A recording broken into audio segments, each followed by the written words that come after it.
I talked too much. Maybe that's just me because I talk too much when I'm interviewing people. I do the same We're thing. having full-on conversations. Yeah, What'd you say? I said I give myself a headache. I talk so much sometimes. Yeah. Yeah, Um, I was there yesterday, so. I turned on the recorder, so you can Okay, great.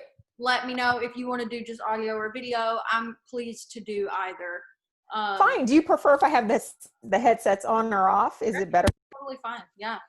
This Okay, is pretty casual as well. This is for other writers. And so, I try to deliver them really great content and give them some good advice. But in general, I show up to these pretty casual as well. I'm hoping that people still connect with it. good. Okay, I'm just adjusting until we officially start. So just to make sure I'm pronouncing your name correctly, it's Chante, correct? Yes, yes, it's French. I am not. Hey, that's okay. My French is conversational at best, so it's My name is the only French word I know how to say, except for oui, oui. Bonjour. and the cool kids say "wet."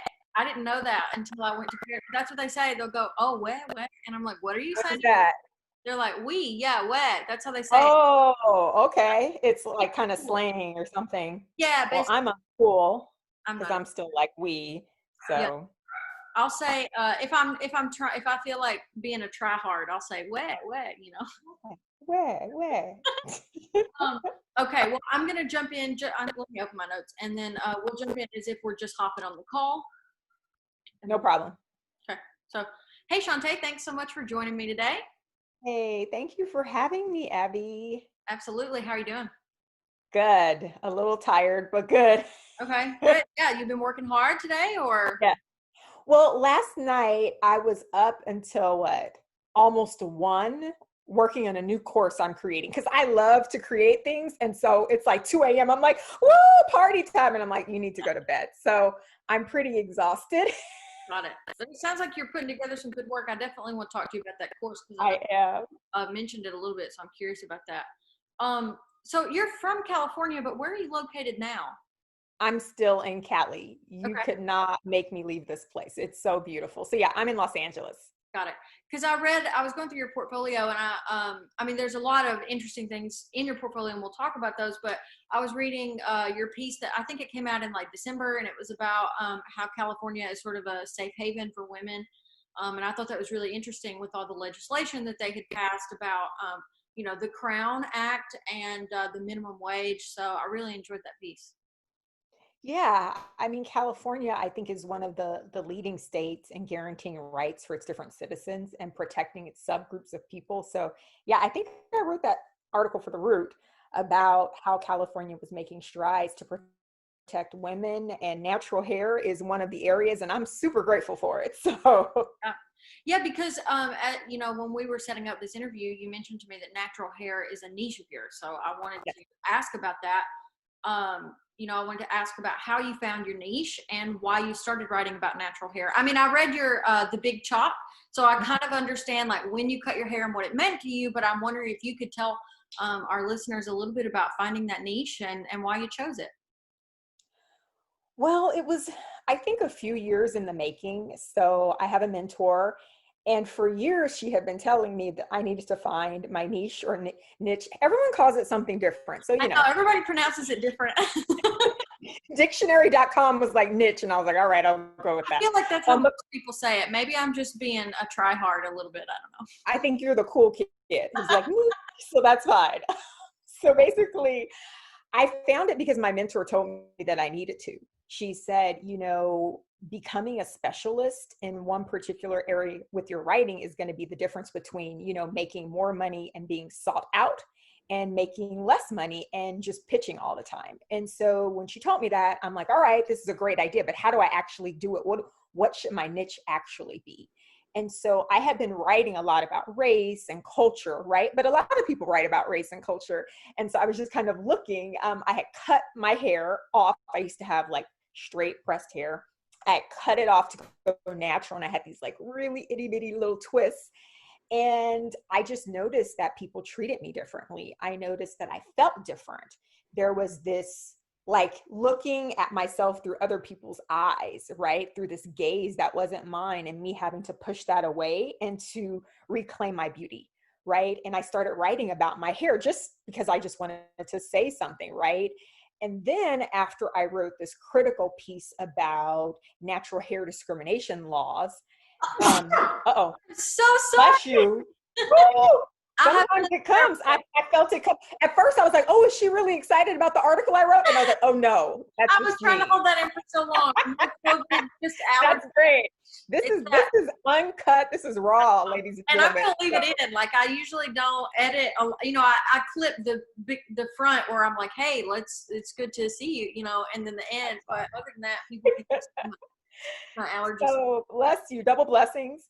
And I think once I wrote this story about civil rights and Black hair, I'm like, oh my goodness, like I think this could be my niche. I think this is a critical issue. Then the Crown Act was introduced. And at this point, I'm like, okay, I think this is it. And I just started writing, and people started asking me to speak about the issue, to be on different podcasts or radio shows. And I'm like, hey, it's fun to talk about hair. Yeah. So you would say that it really improved your career or helped you achieve new goals. Absolutely. I think before I was looking at like what's in the news, how does it connect to race and culture and faith? That's what I write about. And I still do that, but now I had something very specific, right? Hair, what's happening with the Crown Act. So I'm following it, right? And I'm saying, okay, there's going to be this National Crown Act Day that's happening. So I need to follow that. So just, I think once I narrowed down my focus, and not to say I don't still write about other things, but once I said, okay, I'm definitely going to become an expert in this one thing, I learned more about it. I was thinking about it in the future and thinking, okay, if this movie is coming out, right, in 3 months, 6 months, how can I pitch it now to how many publications to position myself as the go-to writer? So it's just helped me be a little bit more strategic, and then to really gain a lot of expertise in one area that other people, frankly, they don't have the expertise in. So yeah. I love that. And so I was actually, I did plan to ask you if you had any other beats. So it seems like you do still maybe write about a few other things as well. Yes, yeah, I write about race, culture, and faith and how they intersect, right? And so when I first started writing about race, I had studied race in college. I'm a Black woman in the United States. You know, I've worked with a lot of underrepresented communities throughout my career. So it was kind of like a natural thing I was drawn to. But then I saw all these prolific race writers, and they're writing these critical essays, and you're like, woo! Right? And there's Coates, right? And there's just all these great, Rebecca Carroll, I mean, just Morgan, you know, is it Jenkins, Jerkins? Uh-oh, I'm losing it right now. I can't remember. All these great writers. And I'm like, well, what do I bring to the conversation that they don't, right? Like, why is my voice needed? And I had to ask those questions. And so it made me say, okay, well, I'm a little bit different because I do have this faith perspective, right? I am a Christian. And so that's going to infiltrate all of my writing and how I think about race and how I think about justice. And so for me, right, it's identifying those things that are unique to you, and then finding an area of expertise and niche, and then bringing that into it. And that gives you an added selling point. Yeah, I love that. And I always like hearing, you know, from faith-based writers or just people who find different parts of their spirituality or their personality, and how that, you know, affects their other writing. I think it's really fascinating. Yeah. So I was looking on your website and I see that you do journalism and nonprofit writing. I'm wondering how you got into that as well. So yeah, I used to work in the nonprofit sector. Before I started writing, I worked for a Christian ministry, a Christian nonprofit, for about, I don't know, 7, 8 years, a long time. And then I worked for an educational nonprofit that worked with youth. And so that was my background in the nonprofit sector. I have a heart for helping people and seeing them grow and develop. And so that's how I started writing for nonprofits. And so when I transitioned to writing, I said, okay, well, I can have nonprofit clients. I know the lingo, I know the landscape. And so that enabled me to do that. But people don't have to have that background to write about, you know, the nonprofit sector. It just helped me that I had that experience, and clients really like that. So that's something that we share in common. I didn't come from a faith-based nonprofit, but a music nonprofit with some youth programs as well. But Yeah. I worked for nonprofit for less time, for a year, and then I went full-time freelance. So a similar kind of ramp up, and I still rely on that experience every day, including in my content marketing. So, question: do you track your pitches, and which, not niche, but is it, do you track your pitches and whether journalism or copywriting makes the most income for you? Like, how do you kind of manage the business data side of your career? Yeah. I mean, definitely, I think the nonprofit or the more like content creation clients give me more money, but a lot of times it's not as exciting. So I've really gravitated towards nonprofit clients where I'm writing about race or culture or something like that, or corporate clients that want me to write about race, which aren't as many, but they do exist. And so although writing more for magazines isn't as lucrative, I mean, it fills a part of me. So in terms of like advice for other people, I would say, yeah, like diversify your income. Definitely. It's the way to go. But for me, because I think I have the heart of a nonprofit worker, my heart has to be in any work that I do. So it's been about identifying the higher paying clients that are within my area of expertise. And when you say corporate clients that want you to write about diversity, has that increased for you lately? I'm curious if that is because of the Black Lives Matter movement. What does that look like in the past few weeks? Yeah. And so in the past, I thought about approaching corporate clients to do just more writing, but I honestly wasn't very motivated, like I said. But since the Black Lives Matters movement, and I mean, it's been going on for years and years, I've had a number of corporations reach out to me and say, hey, do you want to write about race for us and with us? Or, hey, we're putting together a curriculum for a school district. Do you want, we'd love to use this article that you wrote. Do you want to be a part of it? So that has been a newer thing. And I feel a little bit more excited to do that, because before it felt like, well, I'm pitching into the black hole of corporate America to talk about race. I don't know how many corporations actually would have been very interested in that, but now there's definitely an interest. I've seen a few, obviously as a writer who's not BIPOC, all I can do is support and listen to conversations. And on Twitter, I have seen several writers in the BIPOC community who've said that they're frustrated that these corporations have reached out to them now and are still maybe not even paying them fairly. Have you run into that? I wanted to mention that because I don't want to make it sound like, oh, we're writing about diversity for corporations and everything is hunky-dory, because that may not be the case.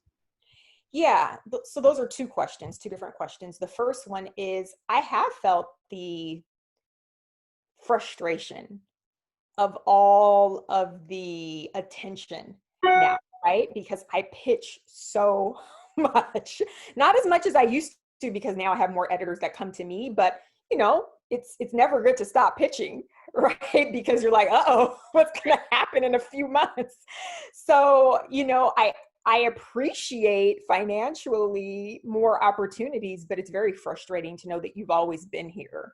And now there's a sudden interest, and now people are suddenly realizing it's not okay to have non-diverse writing stats, right? Especially when I've applied for just a few, because I love freelancing, writing jobs, thinking, okay, I could work for this company. I like, this magazine, like I like their position on certain issues. So I'd be willing to give up my freedom, right?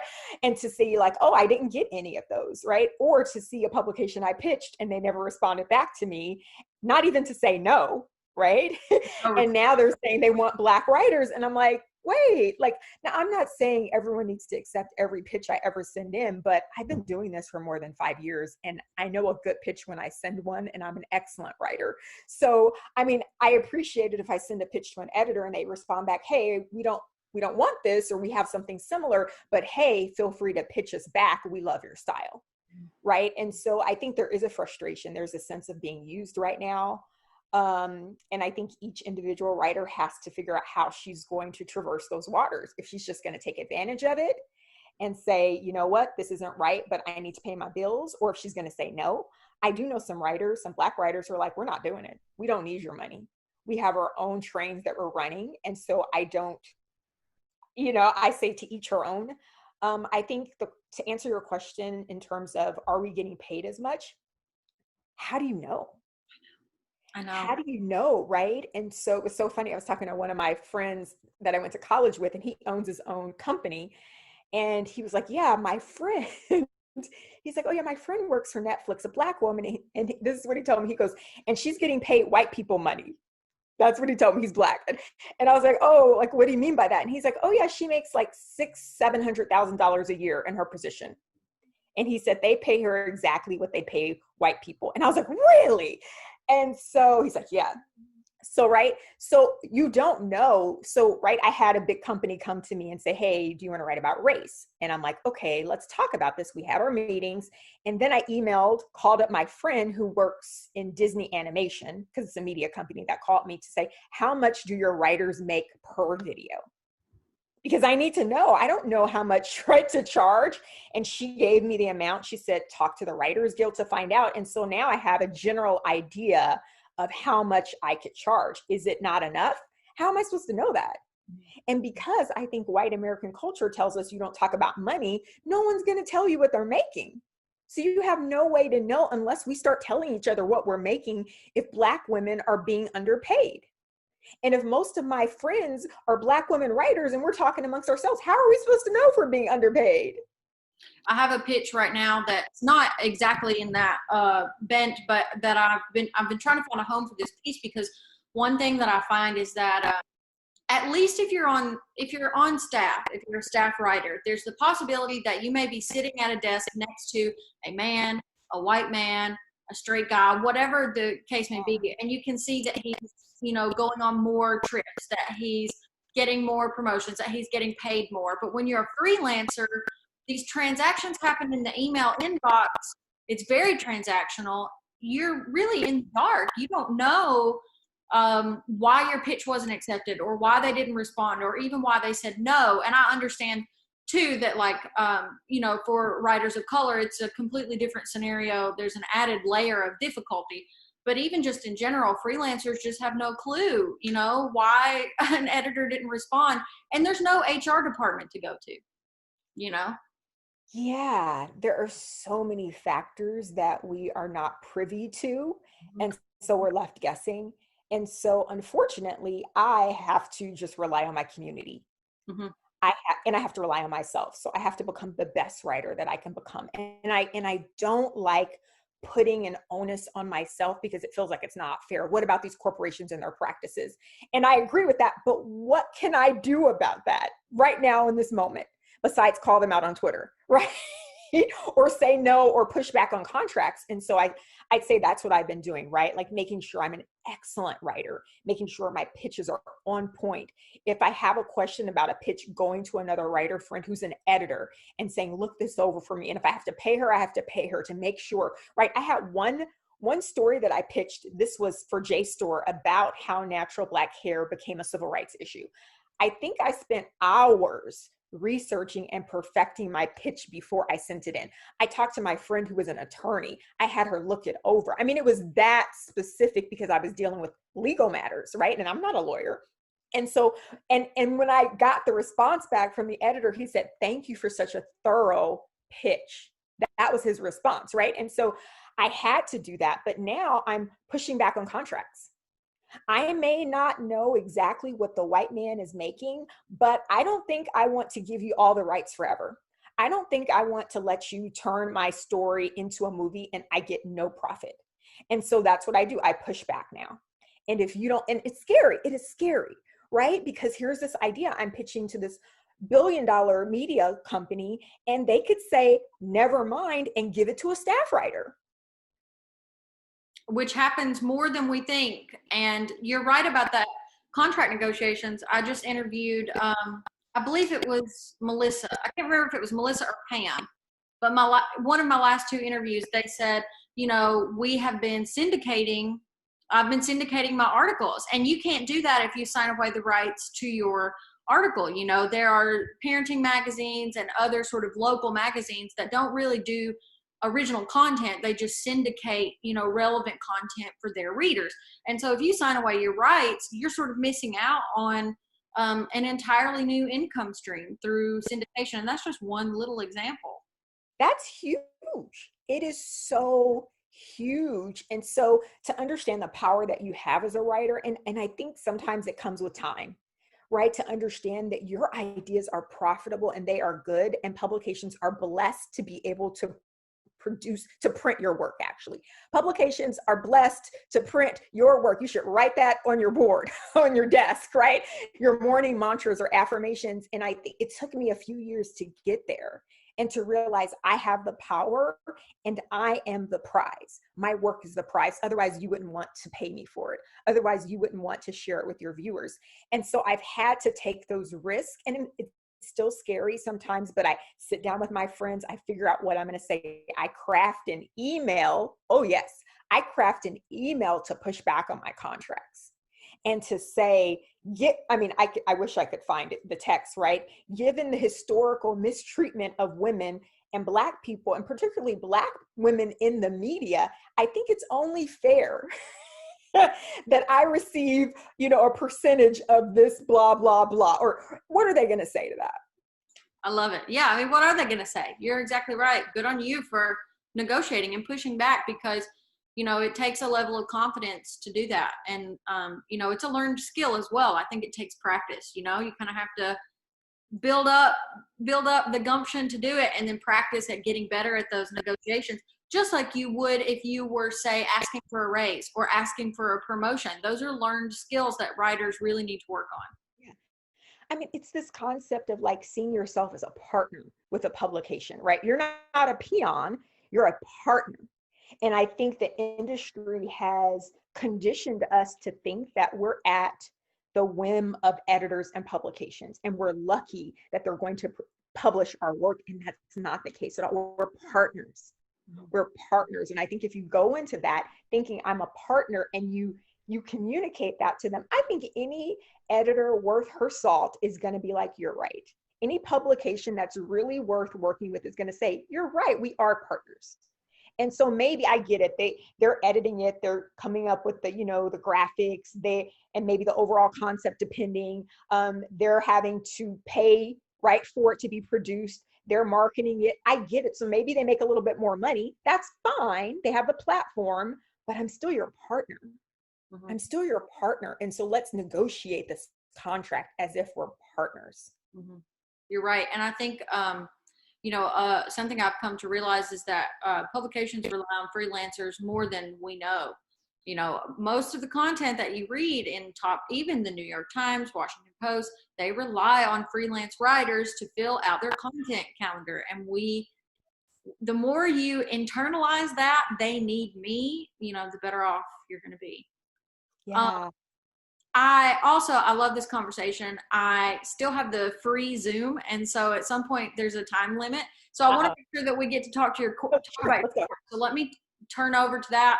Can you talk a little bit about it's a course to help writers find their niche. Is that correct? Yes. So I am launching a new course, Find Your Writing Niche. Now I want to say it like niche. I'm so sorry. Niche. And it's for beginning and intermediate freelance magazine writers, primarily because that's my specialty. And we're going through the benefit of having your niche. We're breaking through myths about having a niche. I think some people think like, oh, if I choose one thing, I can't write about other things and I want to be free. That was me. Like, I don't want to be boxed into one topic. Like, I want to write about whatever I want to write about. And I still write about whatever I want to write about, and I have a niche. And then also I'm going to help people, like walk them through how to find a niche and how to establish themselves. It's a process that takes a few years, but with concentrated effort, you're able to do it. So it's a workshop in that, right? It's 4 modules. I have fun videos like this one where I'm kind of sharing stories and giving some principles and insights. And then I have assignments or exercises. Doesn't that sound more lovely? Exercises to help you unlock your niche and take steps to be a known authority in your field. So, I mean, I think once again, that's something that gives us leverage as writers, right? What separates me from Abby? Mm-hmm. What separates me from Morgan, right? Or all these other prolific writers? It helps you figure out like what your golden nugget of difference is, the thing that differentiates you from other freelance writers. So be launching it soon. I don't know how folks can contact me. I guess I'll put my contact, you'll put my contact information. Yeah, so I post this on YouTube and on Patreon. And so if there's anything that, like if there's a link you want to include, or if there's anything you want to include in the details in the description, we'll be sure to do that. Sounds great. Yeah. And I think, can I say one more thing? Please. And I think freelancing is really hard. It's really hard, but it's so fulfilling once you figure out how to make it work for you. And there is no one size fits all approach. And I found that since I found my niche and focused on it, it's like giving me more fulfillment as a writer. I'm not writing about so many different things and having to learn, like, let me go learn about politics because I have to write this article now. Let me go learn about this, right? Or learn more about something. But now that Black hair, I can tell you about the laws. I can tell you how many states the Crown Act has passed in, how many states it hasn't passed in. I can tell you the legal minutia surrounding the act. Y'all, this is something I won't tell most people. So I'll be reading articles, mainstream publications, and I find the mistakes. I'm like, that's not true. That's not what the law says. Actually, but people don't know, and they're not experts. It's not their niche, so they don't know. So I'm telling you, like, when you find your niche, you will become an authority in a subject area, and you can command higher rates. So that's all I'm gonna say. Some of that, like before we started recording, we were talking about the unpaid labor that freelancers do. And it sounds like, you know, if you can command higher rates, if you have a niche, you might also be able to cut down on some of that unpaid labor, like the learning about the politics or the learning about the this or the that, so that you can write, you know, this article that you're working on. Because we do a lot of unpaid labor. Too much. Too much. And finding your niche, editors start coming to you. That's what people don't get. They find you when they want a writer to write about a specific topic. They come looking, they come searching Google, and they come across your article. So, and then they reach out to you, which is the way that we want it to be. Exactly. And then once you become an authority in your niche, people start reaching out to interview you about it. So then when people are writing articles about your topic, they come to you even though you're a writer. So then you're getting attention as a writer and an expert, which is all funneling into your writing career. I love that. That's very important. Yeah, you definitely want to be viewed as both. And when you can dovetail them together, it just sort of snowballs into a stronger career. Yes. Well, hey, it's been lovely talking to you. Yes, you too, Abby. I wish we could talk all day. Like I said, I have the free Zoom plan, and so it cuts you off after 40 minutes. So what I don't want is to be in the middle of something and then be like, cut, and then it gets cut off. So no, that's great. It keeps the interview short too, because I will go on forever in my interviews. It's really bad. Well, I would do the same thing, and I have a feeling that readers are like, man, just tell me what I need to know. Let me get some advice. Let me do myself some good and get out of here, because we're all working on pieces and stories all the time. So yes, absolutely. I will send you the link as soon as it's up, and you'll be free to share it however you like. And thanks for being so generous with your time. It was a really great conversation. Yes, thank you for having me. Now, when should I send you the link by? I'm creating my landing page right now for my new course. So when do you need it by? Good question. What's a comfortable time frame for you? Because these are movable. I have an interview with Sonia Weiser I still have to post, so I can definitely. Yes. She was the audio interview that I was talking about, because she was like across the Brooklyn Bridge while we were on the phone, and so we just. Wow. Yeah, I get her list. It's great. Could I have like a week or so? Is that okay? Yeah, because I still have a post about the way that I pitch every week. Like, I have a rotating pitch schedule. So I have a couple of pieces of content that need to come out, and we can totally put this up when those are out. Yay, thank you. Woo, this is so much work you're doing. Congratulations. It is, I know it's a labor, not just of love, but of work, right? Like these sorts of things take so much time and dedication and planning. So I know you don't need my applause. I become a better writer. Every time I speak with a writer, I get better at my own craft. I'm always learning something new. That, as much as we try to mitigate time spent learning, because that is unpaid, you know, it's helpful for my own career. So everybody that I talk to, I feel like I just get better, which is great. I mean, I didn't know you could syndicate articles until I did that interview. And I was like, whoa, that's amazing. That's more money is just sitting out there.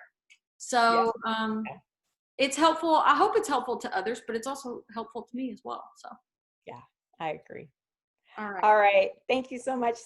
Hey, it was good to see you. Have a great day. Okay. Bye. Talk soon. Bye.